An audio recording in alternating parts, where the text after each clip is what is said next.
Bismillahirrahmanirrahim. Assalamu alaikum students. Hope you all are doing good. Students, this is textbook of English for grades 8 and today we will learn about the chapter number 4 and exhibition. What is an exhibition? Exhibition is a collection of things for public display. Different चीज़ों को collect करना और उन्हें public के सामने display करना. That is called an exhibition. So firstly do the reading of this unit. Mister Kazi was standing before his class. Mister Kazi अपनी class के सामने खड़े थे. Mister Kazi asked, mister Kazi ने पूछा, did you enjoy exhibition yesterday? कि आपने कल एग्जीबिशन जो है वो एंजॉय की, क्या आप उससे लुत्फ़अंदोज़ हुए? मिस्टर काजी ने अपनी क्लास से पूछा. All hands went up to say yes. और सब बच्चों ने हैंड्स रेज किए, सब स्टूडेंट्स ने हैंड रेज किए और बोला कि जी हाँ, गुड. सैड मिस्टर काजी. मिस्टर काजी ने कहा बहुत अच्छा, बहुत अच्छी बात है. What did you like the best in the exhibition Akbar? उन्होंने अकबर से पूछा कि तुम्हें एग्जीबिशन में सबसे ज़्यादा अच्छी चीज़ क्या लगी? Akbar stood up and said, Akbar खड़ा हुआ, उसने कहा, I like paintings the best sir. मुझे सबसे ज़्यादा अच्छी पेंटिंग्स लगी sir. They look so beautiful. वो बहुत खूबसूरत दिखाई दी. Why did you like the paintings Akbar? Akbar तुम्हें पेंटिंग क्यों बहुत ज़्यादा पसंद आई? Painting is my hobby and I have a collection of paintings of my own. Akbar ने कहा कि पेंटिंग जो मेरी हॉबी है, मेरा मशगला है, मुझे पेंटिंग करना पसंद है और उसके अलावा मेरे पास पेंटिंग की बहुत ज़्यादा अच्छी कलेक्शन जो है वो भी घर में मौजूद है. Rizwan stood up next. Rizwan खड़ा हुआ. I like the rocks best. मुझे सबसे ज़्यादा चट्टानें रॉक्स पसंद आई. You see I collect rocks too. आपको पता है कि मैं रॉक्स कलेक्ट भी करता हूँ, जमा भी करता हूँ. I have been doing so since my childhood. मैं ये अपने बचपन से कर रहा हूँ, अपने चाइल्डहुड से कर रहा हूँ. इट इज़ माई हॉबी, ये मेरा मशगला है. But the rocks there I had never seen before. लेकिन वहाँ जो रॉक्स थी, एग्जीबिशन में जो रॉक्स थी, वो मैंने इससे पहले कभी नहीं देखी. मिस्टर काजी appreciated Rizwan's response. Mister Kazi ने रिजवान्स का जो आंसर था, जो उसका रिस्पॉन्स था, उसको बहुत अप्रिशिएट किया, बहुत तारीफ़ की, बहुत दाद दी. The reason is there the rocks in the exhibition had come from all over the world and the rocks that you have in your collection were probably found near your own house. वजह क्या है? वजह ये है कि जो exhibition में rocks थी वो पूरी वर्ल्ड से लाई गई थी एग्जीबिशन में डिस्प्ले के लिए.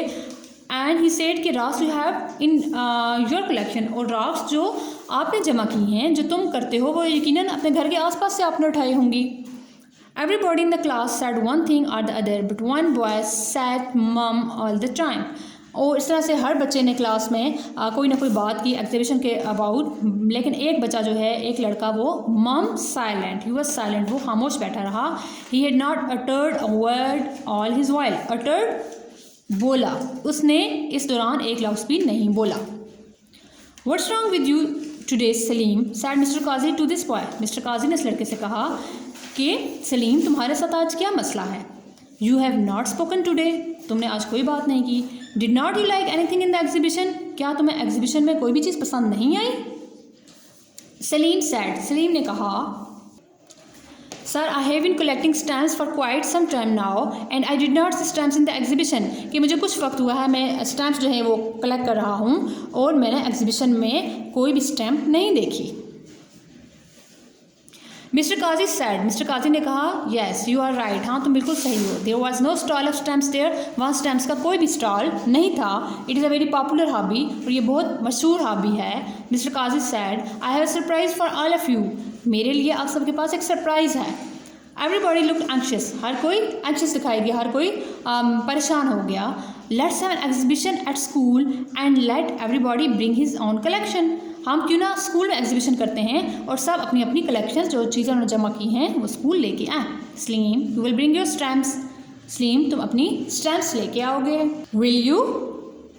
Yes sir said Salim. क्या तुम लाओगे? Salim said, yes sir. Mister Kazi then asked the class if they had a hobby. Mister Kazi ने फिर क्लास से पूछा कि उनका अगर कोई हॉबी है. Sadiq sir, I have been collecting pictures of great leader. तो सादिक ने क्या कहा? सादिक ने कहा, सर मैं ग्रेट लीडर्स जो हैं, हमारे अजीम लीडर्स जो हैं, उनकी पिक्चर्स जमा करता हूँ. I will bring my collection of pictures. तो मैं अपनी पिक्चर्स की कलेक्शन लेके आऊँगा. आसिफ सर, आसिफ ने कहा, sir I have been collecting coins. मैं कॉइन्स जमा करता हूँ, सिक्के जमा करता हूँ. I will bring them too. मैं उन्हें लेके आऊँगा. Some of those coins are very rare. क्योंकि उनमें से कुछ कॉइन्स जो हैं वो बहुत रेयर हैं, बहुत नायाब हैं, यानी कि बहुत कम मिलते हैं. शिराज सर, शिराज ने कहा sir, I have been collecting postcards of other countries, I will bring those, मैं मुख्तलिफ ममालिक के पोस्ट कार्ड जमा करता हूँ और मैं वो लेके आऊँगा।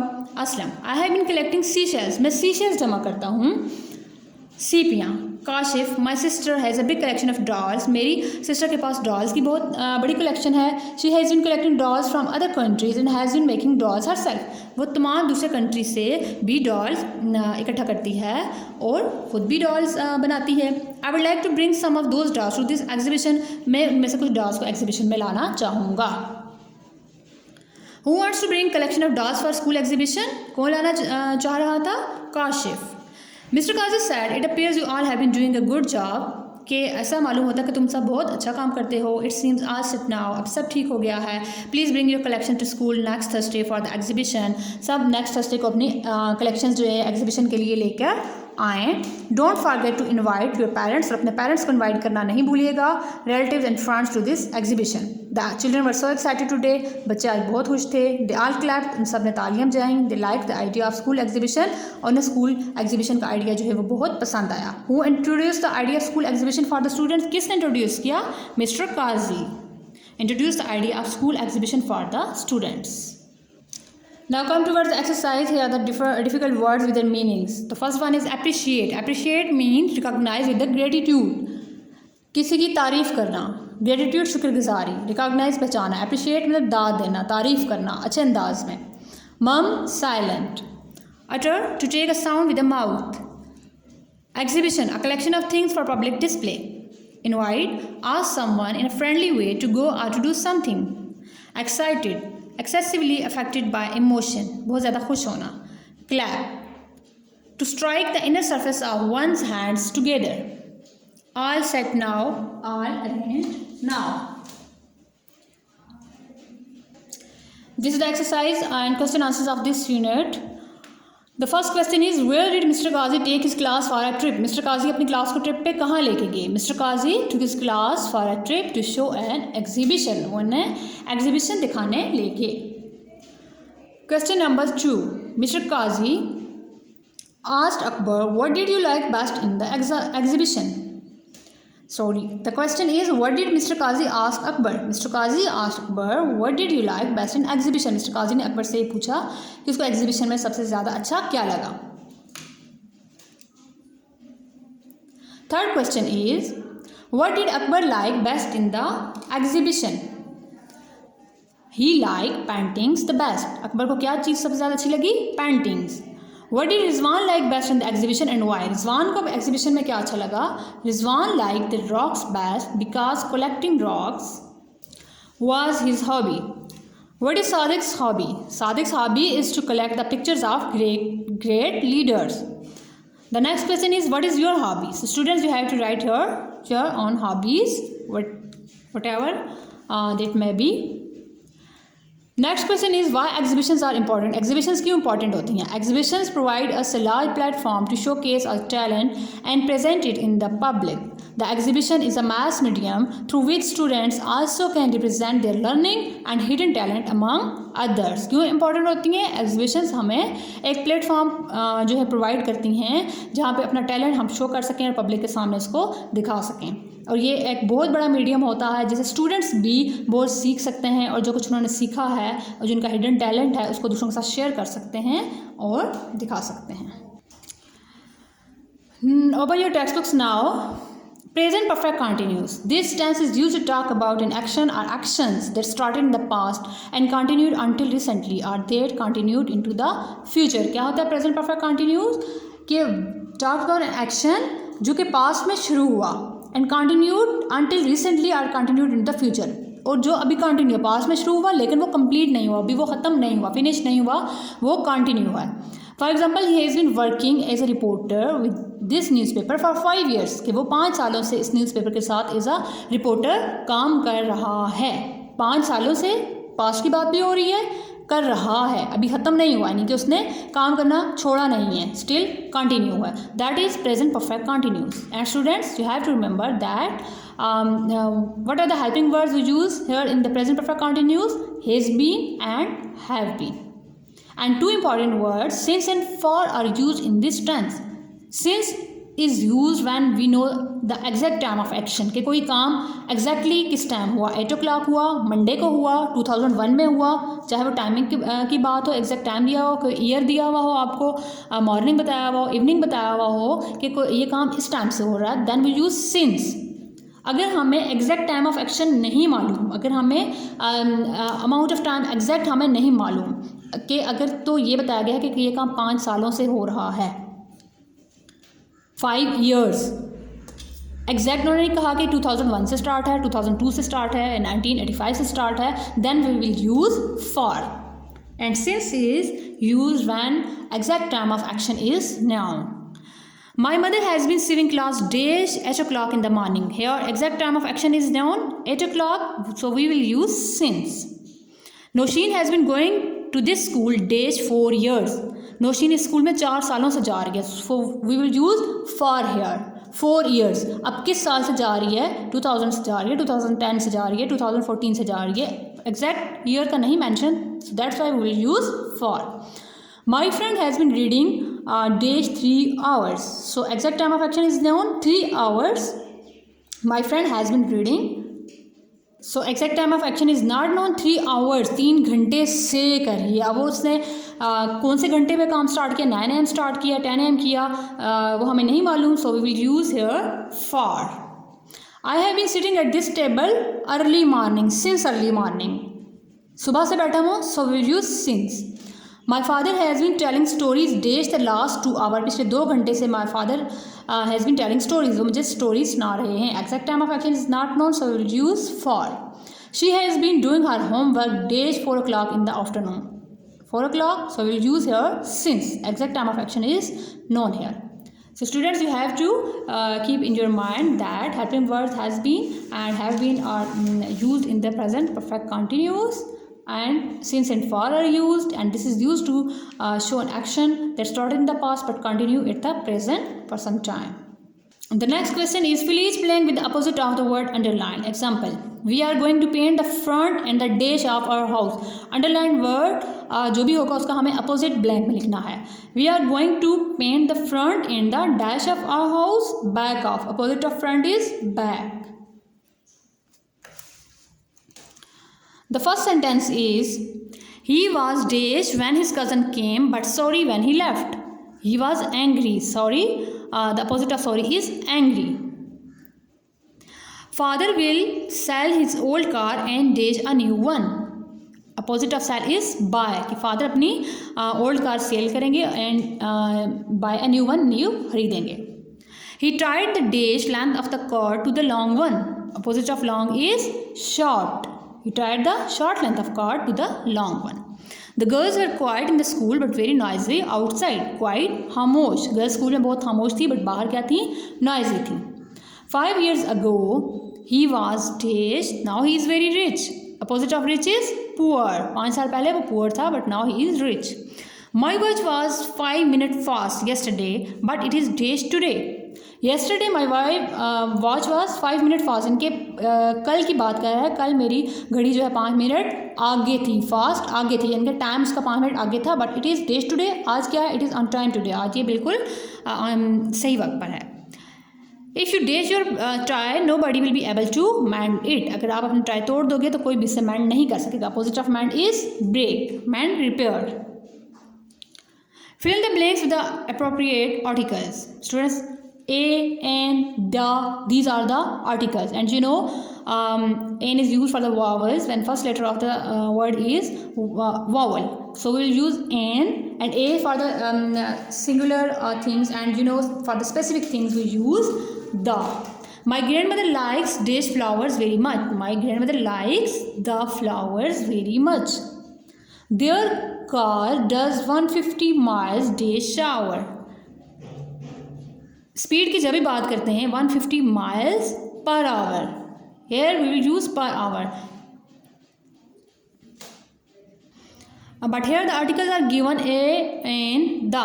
So we will use here an hour. I always listen to dash radio in the morning. I always listen to the radio in the morning. Is your mother working in dash old office building? Is your mother working in an old office building? Where's the USB drive lent you last week? Where's the USB drive? USB drive कहाँ है जो मैंने तुम्हें last week दी थी? You went with your school teacher on a school trip to a park. Write in sequence what you did on your visit to the park in a paragraph. Use the sequence markers first, next, afterwards to write about your visit. We have read about the sequence markers in our previous working. Students, you have to write. This is your home task. You have to write the paragraph on a school trip. जो आपने school trip किया, garden गए, जहाँ भी गए, park का आपने लिखना है, एक पैराग्राफ में लिखना है। आप अपने टीचर के साथ गए तो आपने उसको अपने वर्ड्स में डिस्क्राइब करना है कि वहाँ आपने क्या देखा, आपने क्या किया, किस तरह से आपने एंजॉय किया। बट आपने सीक्वेंस मार्कर्स यूज़ करने हैं। That is first, next, afterward. First जब आप गए तो आपने क्या किया, नेक्स्ट फिर उसके बाद क्या हुआ, देन आफ्टरवर्ड्स फिर क्या हुआ। This is your homework. Write a letter to your friend telling him about exhibitions they recently held in your school. आपने फ्रेंड को लेटर लिखना है जिसमें आपने एग्जीबिशन के बारे में बताना है जो रिसेंटली आपके स्कूल में हुई। So here is the letter. You have to start your letter. Examination hall, city ABC। You have to put here the date. Dear friend, I am pleased to share with you the unforgettable moments of exhibition that were recently held in our school. The occasion was memorable. Different things were exhibited in the exhibition. Starting में जो आपने आगे से start करना है कि I am please to share with you, मैं आपके साथ मुझे बहुत खुशी हो रही है कि अनफॉरगेटेबल मोमेंट ऑफ एग्जीबिशन जो था, जो नाकाबिल फरामोश यादगार जो लम्हा थे वो मैं आपके साथ शेयर करने जा रहा हूँ। द ओकेजन वाज मेमोरेबल, और जो भी ये मौका था एग्जीबिशन का ओकेजन था, ये बहुत यादगार रहा। बहुत सारी चीज़ें जो हैं वो एग्जीबिशन में रखी गई। Handicraft stall was much liked and attracted the visitors. Handicraft staff जो है वो बहुत ही उसको विजिटर्स ने पसंद किया। इसके अलावा क्या था, the paintings were also beautiful. Paintings भी बहुत अच्छी थी। I have enjoyed a lot and you were missed badly. मैंने बहुत एंजॉय किया और आपको बहुत ज़्यादा मिस किया, आपको बहुत ज़्यादा याद किया। I wish you will be with me in the next coming exhibition of our school. और मेरी ख्वाहिश है कि जो नेक्स्ट एग्जीबिशन होगी इसमें आप मेरे साथ होगे। You sincerely right here your name. This was a letter. Now students, open your textbooks, page number 24. Review exercise. This is review. ये review है, ये जायज़ा है आपका जो आपने सब यूनिट्स पीछे पढ़े हैं 1, 2, 3, चैप्टर नंबर 1 to 4। रिव्यू है, सब काम आपने कर लिया हुआ है। You have done all these work and उन्हीं से क्वेश्चन आंसर्स आए हैं। So you have to answer these questions. Units में से आए हैं। Make nouns from the following verb, tolerate, practice, concord, destroy object and you have done this working. Fill in the blanks. You have to write here the suitable tenses. And you have also done this question, what word is used for one who teaches, one who buys, one who sells. Change the following sentences into negative and interrogative. Aslim worked hard to complete the new project. So you have to know what tense is used here. Worked hard, simple past tense. How to make the negative interrogative or simple past tense? When we will make the negative of this tense, we will use Aslim did not, then first form of verb is used. Did जब आपने use कर लिया फिर उसके बाद work नहीं आएगा। Aslam did not work hard, he sold mangoes, he did not sell mangoes. Did he sell mangoes? You have done this previously. Make the hobby to the right person. जो हॉबी जिसका था उसके साथ आपने मैच करना है। जैसे you have read the unit, Salim likes to collect coins, Rizwan likes to collect rocks, Sadiq likes to collect pictures, Kashif's sisters likes to collect dolls, Aslam likes to collect seashells, Asif likes to collect coins, Shiraz likes to collect postcards. This is your homework. You have to do this on your notebook. We have done it and read it in our previous lectures. Friends, this was our lecture number 6, chapter number 4 today. And today's grammatical work is the story. Write a story on a topic, a fox and the crane. Crane is the name of the bird. Sas, जिसको सास बोलते हैं, long necked bird. Once a fox invited a crane to dinner, but he made a fool of his guest by putting some soup before him in a flat dish. Flat dish में fox ने invite किया crane को, उसको flat dish में soup दे दिया पीने के लिए। And you know crane has a long neck, तो उसके लिए उसकी लंबी ऊंची गर्दन होती है, तो फ्लैट डिश में उसके लिए जो है इसको पीना बहुत मुश्किल हुआ. The crane return home without eating anything, he therefore thought to teach the fox a lesson. तो वो इस तरह से बगैर ही कुछ खाए वापस आ गई और उसने फॉक्स को लेसन सबक देने का सोचा. After a few days, he invited the fox to dinner, but he put before his guest some boiled rice in a narrow-necked jar. और फिर कुछ दिनों बाद में फॉक्स को इनवाइट किया और क्या किया, एक नेरो नेक जार में निके बहुत जो तंग था उसमें उसने राइस रख दी खाने के लिए. और ज़ाहिर फॉक्स जो है तक नहीं पहुंच सकती थी. So fox was unable to eat anything and return home full of bitter disappointment. से उसको भी बहुत गुस्सा आया, बिटर डिसअपॉइंटमेंट से वो घर वापस आ गई. Moral is as you sow so shall you reap, जैसा आप बोगे वैसा ही आप काटोगे, जैसा करोगे वैसा ही आपको वैसा आप भरोगे. Now lecture number 6 work is completed. Students learn this and do the exercises and the question answer and the grammatical word on your notebooks. Stay home, stay safe. Allah Hafiz.